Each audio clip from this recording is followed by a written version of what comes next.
السلام علیکم ورحمۃ اللہ وبرکاتہ۔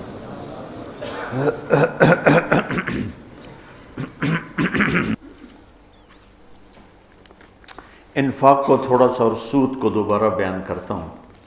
الذین ينفقون اموالهم باللیل والنہار سرا وعلانیہ فلہم اجرہم عند ربہم ولا خوف علیہم ولا ہم یحزنون۔ سبحان اللہ، کیا زبردست بات۔ جو لوگ اپنے مال خرچ کرتے ہیں دن میں رات میں کھل کے چھپ کے، ان کا اجر اللہ کے ذمے ہے، اور ان پر نہ کوئی خوف ہوگا اور نہ یہ غمگین ہوں گے۔ یہ بہت بڑی بشارت ہے سخی لوگوں کے لیے، مال خرچ کرنے والوں کے لیے۔ انسان کی دو کیفیتیں ہیں۔ آنے والے وقت میں کوئی مصیبت نظر آ رہی ہے، اس سے جو کیفیت پیدا ہوتی ہے اس کو خوف کہتے ہیں۔ گزری ہوئی مصیبتیں اور مشکلیں اور پریشانیوں پر جب کوئی خیال آتا ہے اور ایک کیفیت بنتی ہے، اسے حزن کہتے ہیں، غم کہتے ہیں۔ تو اللہ تعالیٰ مال ہم کیوں نہیں خرچ کرتے کہ بھائی بڑے دکھ دیکھے ہیں، اب تو دولت ہاتھ میں آئی ہے، اب اس کو لٹا دیں گے تو آگے کل کو ہمارے بچوں کا کیا بنے گا۔ خوف اور حزن، اس کے بیچ انسان چلتا ہے ساری زندگی۔ تو مال خرچ کرنے میں جو رکاوٹ ہے وہ ہے اس کا خوف اور اس کا غم۔ تو اللہ تعالیٰ لا خوف علیہم ولا ہم یحزنون، تم اللہ کے نام پہ دو، نہ تمہیں کبھی خوف آنے دے گا نہ تمہیں کبھی غم آنے دے گا۔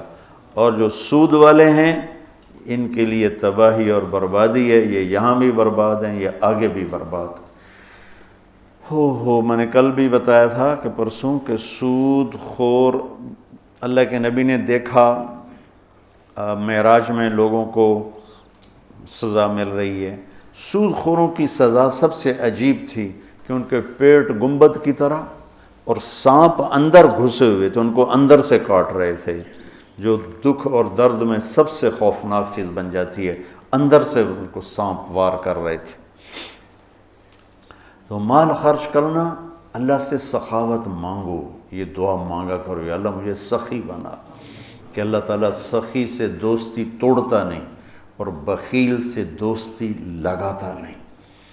اور اسلام کا جو موضوع ہے وہ حرص و ہوس نہیں، ایثار، سخاوت، خدمت خلق اور قربانی ہے۔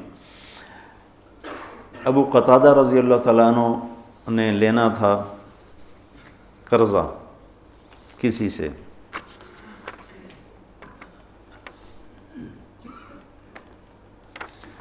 وہ لینے ان کے گھر پہنچے، وہ گھر چھپ گیا، تو باہر کھڑے ہو گئے، انہیں زور زور سے آواز دی، باہر نکل، مجھے پتہ ہے تو اندر ہے۔ وہ نکل نہیں رہے تھے کہ مانگے گا، میرے پاس ہے نہیں۔ جب انہوں نے بہت اصرار کیا تو باہر آ گیا۔ تو آپ نے فرمایا کیوں چھپ رہا ہے مجھ سے؟ کہا میں تنگ دست ہوں، ادا نہیں کر سکتا۔ تو ابو قتادہ رونے لگے اور فرمایا جاؤ، معاف کیا۔ پھر فرمایا کہ جو اپنے قرض خواہ کو مہلت دے یا معاف کرے، اللہ تعالیٰ اسے قیامت کے دن اپنے عرش کا سایہ نصیب فرمائے۔ اور ایک عجب حدیث ہے کہ اللہ کے نبی نے فرمایا بنی اسرائیل میں ایک شخص تھا، وہ اللہ کے سامنے پیش کیا گیا، تو اللہ نے پوچھا کیا لائے ہو؟ اس نے کہا تیرے لیے کچھ بھی نہیں لایا۔ پھر اللہ نے پوچھا کیا لائے ہو؟ کہ یا اللہ ایک رائی کے دانے کے برابر میں تیرے لیے کچھ بھی نہیں لایا۔ اللہ نے پھر تیسری دفعہ پوچھا کچھ تو سوچو کیا لائے ہو؟ کہنے لگا کچھ بھی نہیں لایا۔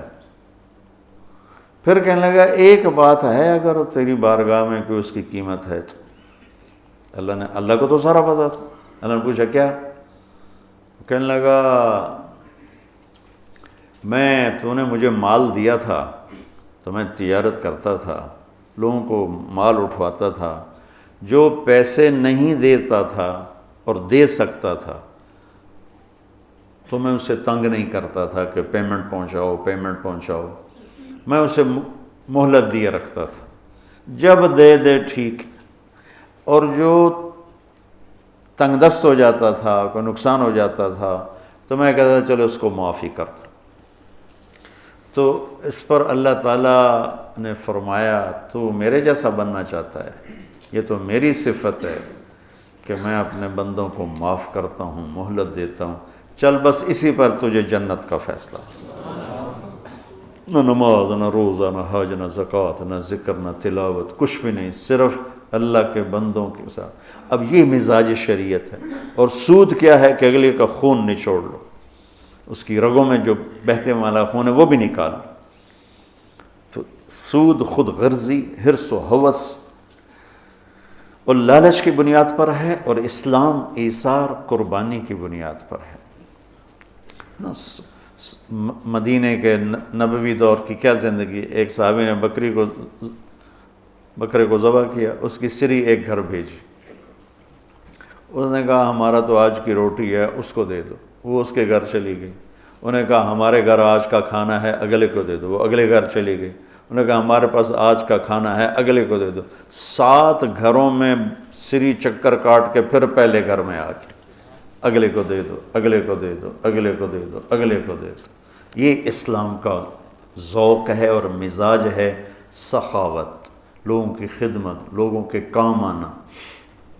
ایک شخص نے کہا یا رسول اللہ ارید ان اکون خیر الناس، میں چاہتا ہوں سب سے بہترین فیصلہ بعد میں شمار کیا جاؤں۔ تو آپ نے کہا کن نافعا للناس تکن خیر الناس، لوگوں کو نفع پہنچایا کر تو سب سے اعلیٰ درجے کا، سب سے بہترین انسان بن جائے گا۔ تو اللہ تعالیٰ امت کو ہمت دے، ہمارے تاجر اور ہمارے ذمہ دار یہ سود سے بچیں، اور جو ہمارے عوام الناس میں مالدار لوگ سود پہ پیسہ دے رہے ہیں اس سے بچیں، تو ان کی آخرت بھی بن جائے گی، ان کی دنیا بھی بن جائے گی۔ اللہ تعالیٰ نے کفر کے خلاف اعلان جنگ نہیں کیا، اللہ نے سود کے خلاف اعلان جنگ کیا۔ اور یہ ہے جبریل بیٹھے تھے اللہ کے نبی کے پاس، تو ایک دھماکہ ہوا، تو آپ نے فرمایا یہ کیا دھماکہ ہوا ہے؟ تو جبریل بولے آج ایک دروازہ کھلا ہے جو پہلے کبھی نہیں کھلا، اور ایک فرشتہ آ رہا ہے جو پہلے کبھی نہیں آیا، اور ایک کلام لے کے آ رہا ہے جو پہلے کبھی نہیں آیا۔ تو فرشتہ جب اترا تو انہوں نے کہا یا رسول اللہ ابشر بنورین، یا رسول اللہ آپ کو 2 نور کی بشارت ہو۔ کون سے 2 نور؟ ایک سورۃ فاتحہ اور ایک سورہ بقرہ کی آخری آیات، آمن الرسول سے لے کر آخر تک۔ یہ اللہ کے، آپ نے فرمایا یہ جنت کے خزانوں میں سے ایک خزانہ ہے جو اللہ نے زمین پر اتارا۔ تو میں سوچتا تھا کیا چیز ہے اس میں جو اللہ نے اس کو کہا یہ میرے خزانوں میں سے خزانہ ہے۔ تو پہلے ہم اس کا ترجمہ کرتے ہیں جو کہ بہت لوگ سن رہے ہوتے ہیں۔ ایمان لائے اللہ کے رسول اس پر جو اترا ان پر اپنے رب کی طرف سے، اور سارے ایمان والے بھی ایمان لائے، سب ایمان لائے اللہ پر، فرشتوں پر، کتابوں پر، رسولوں پر، اور یہ کہا کہ ہم کسی رسول میں کوئی فرق نہیں کرتے، اور ایمان والوں نے کہا ہم نے سنا، ہم نے اطاعت کی، اللہ تیری مغفرت چاہتے ہیں، تیری طرف آنا ہے۔ اللہ کسی کو اس کی ہمت سے زیادہ تکلیف نہیں دیتا، جو کرے گا اس کا صلہ پائے گا، جو غلط ہوگا اس کی بھی جزا دیکھے گا۔ اے اللہ ہماری پکڑ نہ فرما، ہم بھول کے کریں یا جان کے کریں، ہم پر ایسے بوجھ نہ ڈال جو تو نے دوسروں پر ڈالے، یا اللہ ہم پر وہ بوجھ بھی نہ ڈال جس کو ہم اٹھا نہ سکیں۔ واعف عنا، درگزر فرما، واغفر لنا، معاف فرما، وارحمنا، رحم فرما، انت مولانا، آپ ہمارے مالک ہیں، فانصرنا علی القوم الکافرین، ہمیں کافروں کے خلاف ہماری مدد فرما۔ ایک خاکہ سا میرے ذہن میں آیا، میں کسی تفسیر کی بات نہیں ہے تو میں آپ کے سامنے پیش کر دیتا ہوں، آپ سارے مجھ سے تو زیادہ جاننے والے بیٹھے ہو ماشاءاللہ۔ تو ادھر تمہارے استاد بیٹھے ہیں، وہ بہت ہی زیادہ جاننے والے ہیں، اگر یہ ٹھیک ہے تو اللہ کی طرف سے۔ یہ شروع ہو رہی ہے یہاں سے، للہ ما فی السماوات وما فی الارض وَإِن تُبْدُوا مَا فِي أَنفُسِكُمْ وَتُخْفُوهُ يُحَاسِبْكُم بِهِ اللَّهُ فَيَغْفِرُ لِمَن يَشَاءُ وَيُعَذِّبُ مَن يَشَاءُ وَاللَّهُ عَلَى كُلِّ شَيْءٍ قَدِيرٌ۔ زمین آسمان میں جو کچھ ہے وہ اللہ کا ہے، للہ۔ ظاہر کرو یا چھپ کے کرو، اللہ تمہارے ظاہر اور باطن کا حساب لے گا، جسے چاہے گا معاف کرے گا، جسے چاہے گا عذاب دے گا، اللہ ہر چیز پر قادر ہے۔ اس کے بعد ہے آمن الرسول، 2 آیات۔ سورہ بقرہ ساری احکام پر ہے، احکام پر ہے، سب سے زیادہ احکام پر مشتمل سورہ بقرہ ہے، سب سے لمبی 286 کی آیات ہے، اور بھری پڑی ہے احکام، حلال حرام، جائز ناجائز، معاشرت، معیشت، کاروبار، زندگی، عبادت، حج، عمرہ، زکوٰۃ، ہر چیز سے بھری پڑی۔ تو حکم کی عظمت آتی ہے حاکم کی عظمت کے ساتھ۔ اتنے لمبے چوڑے احکام کس نے دیے ہیں؟ میں نے دیے ہیں تو کہیں گے تو ہیں کون؟ اتنے لمبے چوڑے احکام کون ہے؟ حاکم کی عظمت ہوگی تو حکم کی عظمت آئے گی۔ ٹھیک ہے، یہ میری بات ٹھیک ہے نا؟ حاکم کی عظمت نہیں ہوگی تو حکم کی عظمت نہیں آئے گی۔ یہ 2 جملوں میں، اس ایک آیت میں اللہ تعالیٰ نے سورہ بقرہ کے لیے تیار کیا ہے کہ یہ جتنا کچھ کہا گیا ہے، کہنے والا وہ ہے، زمین اس کی، آسمان اس کا، پہاڑ اس کے، ندی نالے اس کے، دریا سمندر اس کے، موسم اس کے، چار پاؤں پہ چلنے والے اس کے، 2 پاؤں پہ چلنے والے اس کے، رینگنے والے اس کے، اڑنے والے اس کے، تیرنے والے اس کے، ماضی حال مستقبل پر وہ پوری طرح حکمران ہے۔ ان القوۃ للہ جمیعا، ساری طاقتوں کا مالک ہے۔ ان الامر کلہ للہ، سارے امر، سارے اختیارات اس کے اپنے ہاتھ میں ہیں۔ یمسک السماوات والارض ان تزولا، زمین آسمان کو گرنے سے تھام کے رکھا ہوا ہے۔ یغشی اللیل النہار، دن اور رات کا نظام چلا کے رکھا ہے۔ الشمس والقمر والنجوم مسخرات بامرہ، چاند، سورج، ستارے، سیارے اس کے غلام ہیں، اور اس کی ذات میں نہ کوئی شریک ہے، نہ کوئی بیوی ہے، نہ کوئی بچہ ہے، نہ کوئی مددگار ہے۔ وہ سب سے غنی ہے، کوئی کسی قسم کی محتاجی نہیں۔ احق من ذکر، احق من عبد، وانصر من ابتغی، وارأف من ملک، واجود من سئل، واوصى من اعطى، وهو الملك لا شريك له، والفرد لا ند له، والعلي لا سمي له، والغني لا ظهير له، لا ظهير له، كل شيء هالك الا وجهه، وكل ملك زائل الا ملكه، وكل ظل قالص الا ظله، مدبر بلا مشير، وقاهر بلا منير، ليس له بداية ولا نهاية، الأول بلا بداية والآخر بلا نهاية، قديم بلا ابتداء ودائم بلا انتهاء، هو سبح لله ما في السماوات والأرض وهو العزيز الحكيم، له ملك السماوات والأرض، يحيي ويميت وهو على كل شيء قدير، هو الأول والآخر والظاهر والباطن، وهو بكل شيء عليم۔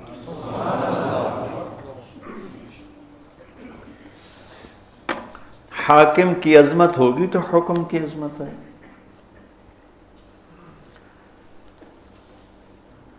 یہاں ظفر عباس ایس ایس پی تھا فیصل آباد، وہ میرا سکول کا ساتھی، ہاسٹل فیلو، کمرہ ایک ہی کمرے میں ہم رہتے تھے، کمرہ بھی ہمارا ایک ہی تھا۔ تو عبد الخالق آئے، ایک اور ایس ایس پی، 3 چلے لگا رہے تھے۔ میں نے ان سے کہا کہ میں تمہیں ظفر عباس سے ملاتا ہوں۔ کہنے لگا میرا وہ بیچ میٹ ہے، بیچ میٹ کا مطلب ہے کہ وہ جو سی ایس ایس کے بعد جو ٹریننگ ہوتی ہے اکیڈمی میں، وہ کٹھے تھے۔ اب ہم دونوں یہ پولیس لائن گئے، ایک دروازہ ادھر ہے، ایک دروازہ وہ یونیورسٹی کی طرف سے، وہ دور تھا یہ قریب تھا، تو سپاہی کھڑا تھا دروازے پر، اس نے دور سے دیکھا 2 صوفی صاحب آ رہے ہیں، ٹھیک، دونوں کی داڑھیاں، دونوں کی ٹوپیاں، دونوں کے کرتے، دونوں کی شلواریں، ٹخنوں سے اوپر شلواریں، لہذا وہ بے نیاز ہو گیا۔ تو عبد الخالق یہیں سے ٹرانسفر ہو کے کوئٹے گیا تھا اور سب اس کو جانتے تھے، لیکن یہاں وہ کلین شیو تھا، وہاں اس نے جا کے 3 چلے لگائے، داڑھی رکھ لی، تو اب وہ داڑھی میں تھا۔ تو اس نے سپاہی سے کہا بھائی یہ دروازہ کھولو، اس نے یوں دیکھا، کہا اتوں آؤ، وہ جو یونیورسٹی والا گیٹ تھا، اتوں آؤ۔ تو جون کا مہینہ، اس نے کہا بھائی گرمی بہت ہے، یہی کھول دے۔ کہا صوفی صاحب سنیا نہیں، اتوں آؤ۔ اب ایک حکم جا رہا ہے لیکن حاکم کی عظمت کوئی نہیں، ٹھیک ہے، تو وہ کہہ رہا ہے اتوں آؤ۔ انہوں نے پھر محنت کی، وہ کہنے لگا صوفی صاحب ہمیں کھپا یار، میرے کو چابی کوئی نہیں، اب ایک تالا لگوا ہے، میرے کو چابی کوئی نہیں، اتوں آؤ۔ تو اب اس نے اپنا تعارف کرایا، کہا میرا نام عبد الخالق۔ آگے اسے یہ کہنے کی ضرورت نہیں پڑی ایس ایس پی، چونکہ یہیں سے ٹرانسفر ہو کے کوئٹہ گیا تھا اور وہیں سے 3 چلے کے لیے نکلا ہوا۔ انہوں نے کہا عبد الخالق، سر سر سر، اس کا جی چاہے سجدے میں پڑ جائے اس کے آگے، چونکہ اس نے پہلے دیکھا صوفی صاحب ہے، یہ میرا کی کر سکتا ہے، پھر دیکھا ایس ایس پی، یہ تو میں ڈسمس کر سکتا ہے، ایس ایس پی سپاہی کو نوکری سے فارغ کر سکتا ہے۔ میں کہتا میرا بیڑا غر کر دے گا، تم سر سر، اور چابی نکالی، کانپتے ہاتھوں سے دروازہ کھولا، اور کبھی آگے کبھی پیچھے، کبھی آگے کبھی پیچھے۔ میں نے کہا یہاں سے مجھے ایک قانون ملا کہ حاکم کی عظمت ہوگی تو حکم کی عظمت ہوگی، اگر حاکم کی عظمت نہیں ہے تو حکم کی عظمت نہیں آ سکتی۔ یہ قرآن میرے رب کا کلام پڑھو، تبارک الذی نزل الفرقان علی عبدہ لیکون للعالمین نذیر، تنزیل ممن خلق الارض والسماوات العلی الرحمن علی العرش استوی۔ کیسے تعارف اللہ قرآن کا کروا رہا ہے، لیکن ہمارے دل کیوں نہیں جھکتے، جسم دل کیوں نہیں جھکتے کہ اس کے مالک کی عظمت سے دل خالی۔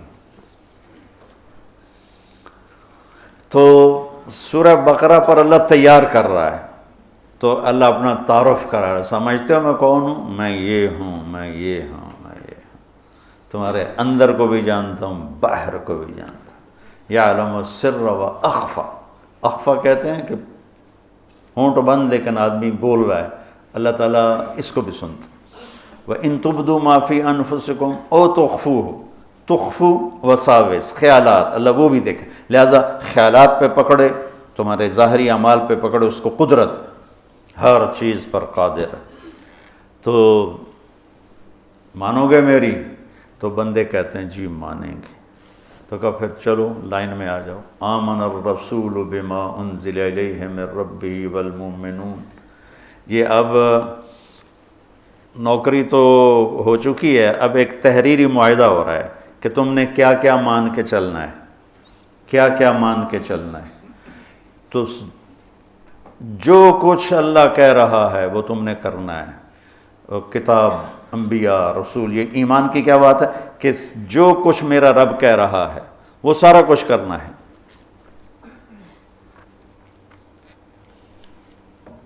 کل آمن باللہ و ملائکتہ و کتبہ و رسلہ، یعنی یا اللہ ٹھیک ہے تحریر پڑھوائی، یہاں بھی تو داخلے سے پہلے ہوتی تھی، تحریر پڑھواتے تھے، پتہ نہیں اب ہے کہ نہیں ہے۔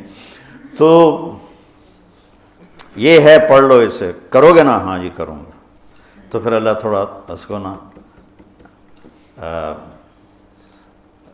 تیار کرتا ہے، کہتا ہے پوری اطاعت کا اعلان کر، سمعنا و اطعنا غفرانک ربنا والیک المصیر، پوری مانوں گا اور تیری بخشش کا طلبگار بنوں گا۔ پھر اللہ اس کو تھاپڑا مار کے کہتا ہے لا یکلف اللہ نفسا الا وسعها، ڈرو نہیں، جتنی تیری ہمت ہے نا اتنا ہی تجھ سے کام لوں گا، اس سے زیادہ نہیں لوں گا۔ تیار ہو کہ تیار ہو، چلو بھائی نوکری پکی۔ تو تنخواہ کیا لوگے؟ ہوتا ہے نا، تنخواہ کیا لوگ؟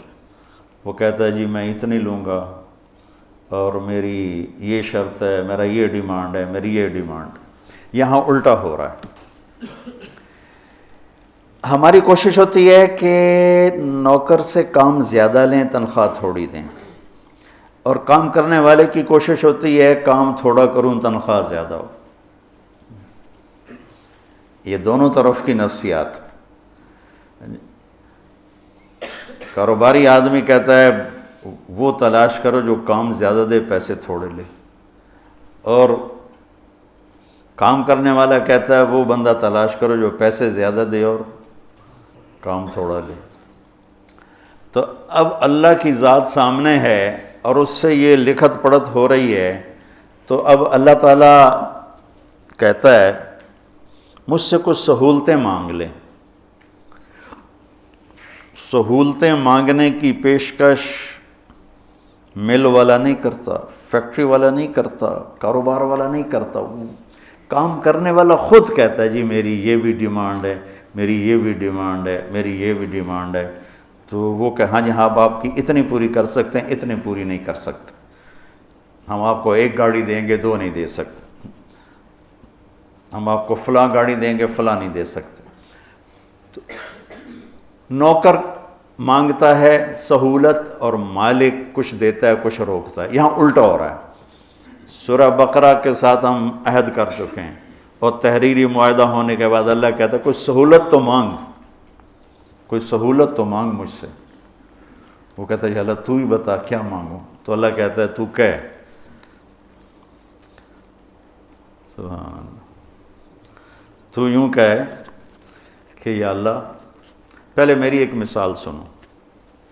میرے پاس ایک آدمی آتا ہے، کہتا ہے جی مولانا صاحب میں آپ کی زمینوں پر کام کرنا چاہتا ہوں، لیکن مسئلہ یہ ہے کبھی میں بھول کے غلطی کروں گا، کبھی جان بوجھ کے کروں گا، میں نے آکھنا کچھ نہیں، کیا خیال ہے میں اسے رکھوں گا؟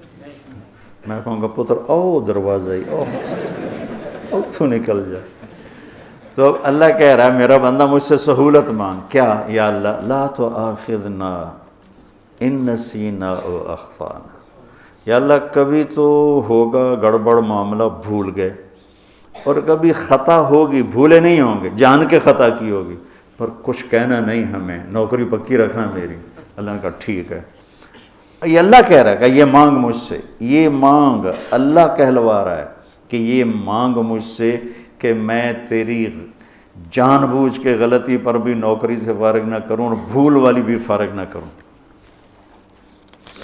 آگے ربنا ولا تحمل علینا اسرا کما حملته علی الذین من قبلنا، اور یا اللہ جو باقی مزدوروں سے کام لے رہے ہو نا اوکھے اوکھے، مجھ سے وہ اوکھے کام نہ لینا، سوکھے سوکھے کام لینا۔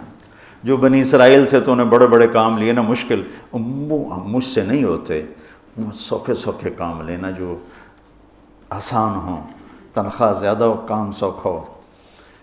اللہ کہہ رہا مانگ، اور یہ بھی مانگ کیا؟ وَلَا تُحَمِّلْنَا مَا لَا طَاقَةَ لَنَا، جو میں نہ کر سکوں چاہے سوکھا بھی ہو تب بھی مجھ سے وہ کام بھی نہ لینا۔ تے تنخواہ کڑی گل دی، مفت کی روٹی کھلا۔ میں ڈیرے میں بیٹھا تھا، ہمارا میراثی آ گیا، سب سر بخت دی خیر سرداریاں کہے، میں کہا کیوں میں؟ میرے پتر نے نوکری لوا۔ میں کہا میراسیاں کدی نوکری کی تھی؟ اگر بھوک مار گئے ہیں، زمیندار شہرانوں بڑھ گئے، اکثر جو بڑے زمیندار تھے شہروں میں آ گئے، ڈیرے ویران ہو گئے، خیرات صدقات کے سلسلے بند ہو گئے۔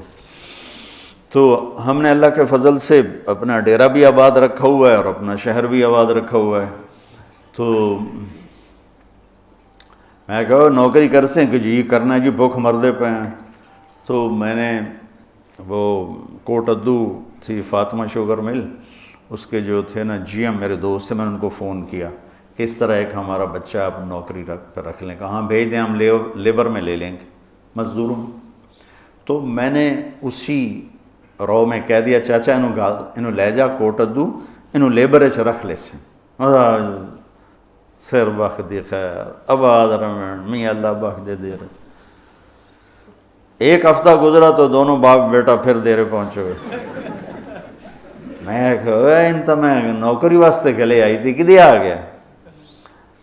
اس کا باپ کہنے لگا مولانا صاحب میں سمجھا لیبر کوئی افسر ہوندا ہے میرا پتر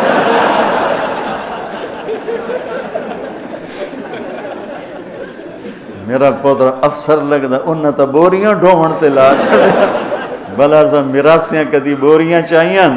میں کہا میں نے تینوں پہلے آکے آئی تو مراسیاں دا کم نہیں. اللہ ہم سے یہ کہلوا رہا ہے. تم ذرا سوچو یہ اللہ کہلوا رہا ہے کہ یا اللہ گڑبڑ کروں گا. سورہ بقرہ تو میں انہیں مان لیا ہے لیکن کبھی بھول کے کروں گا کبھی جان بوجھ کے کروں گا, مجھے فارغ نہیں کرنا. اور دوسری بات یہ ہے جو کام تو نے پہلوں سے اوکھے اوکھے لیے وہ مجھ سے نہیں لینے. تیسری بات یہ ہے کہ جو میں نہیں کر سکتا وہ بھی مجھ سے نہیں لینا. تو اس کے بعد کوئی تنخواہ کا مطالبہ بنتا ہے؟ تو کہتا ہے یہ تو سہولتیں لے لے اور تنخواہ لے لے. وہ کیا ہے؟ واعف عنا, ساری معاف کر. عفو کہتے ہیں مٹا دینے کو, مٹا دینے کو, چھپا دینا کہ میرے سارے عیب چھپا دے. واغفر لنا, اور میرے گناہوں کو معاف کر دے. ورحمنا, اور اس جہان میں رحمتوں کے دروازے کھول دے. انت مولانا, اللہ ہی سے وہ بے اعتبارہ ہو رہا ہے کہ اتنی سہولتیں دے کر اتنی بڑی تنخواہ کہاں سے دے رہا ہے. تو وہ تذبذب کا شکار ہوتا ہے. تو اللہ کہتا ہے فکر نہ کر, میں تو تیرا مولا ہوں, میں نہیں تو کرنا اور کون کرے گا, میں تیرا مولا ہوں. اگلی بھی مانگ فانصرنا علی القوم الکافرین کہ اللہ کفر پر بھی ہمیں عزت نصیب فرما, بلندی نصیب فرما.